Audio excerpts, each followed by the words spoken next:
તમને મોટા કર્યા છે, ગાંધીનગર મોકલ્યા છે, ચંદુભાઈ શિવરાને દિલ્હી મોકલ્યા છે.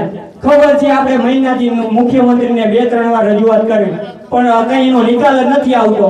કાલ અમે તમારી હારે આવશે તો એ મુખ્યમંત્રીએ શું કીધું કે તમારી જંત્રી વધારે. અમારા જંત્રી પ્રમાણે જંત્રીમાં પડવું જ નથી. કદાચ હવે એમ કેમ કે સરકાર આ 382 ખેડૂત જોઈ લે, કોઈને 382 દેતા હોય તો આમાં 382 નથી. ખેડૂતો સેવા જ કરવી છે, સમજી ગયા?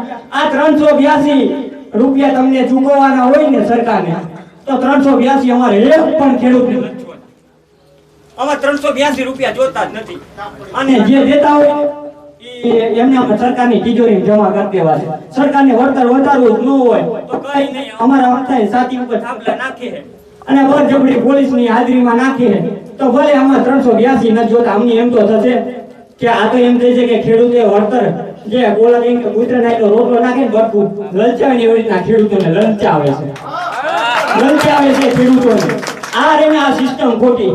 તમે સાહેબ એમ કીધું કે કોર્ટનો રસ્તો છે, સાહેબ કોર્ટનો રસ્તો છે એ વાત સાચી છે, પણ ગાંધીનગરની અંદર કે તમને અમે ધારાસભ્ય તરીકે મત દઈને ચૂંટ્યા અને સચિવાલયની અંદર મુખ્યમંત્રીને બેસાડ્યા, સચિવાલય સચિવ, તલાટી, ધારાસભ્ય કે કોઈ પણ હોય કે આ બધી આખી સિસ્ટમમાં અમારે કોર્ટમાં જવું હોય તો આ સિસ્ટમનું અમારે શું કામ છે? એ મને આ જવાબ દો.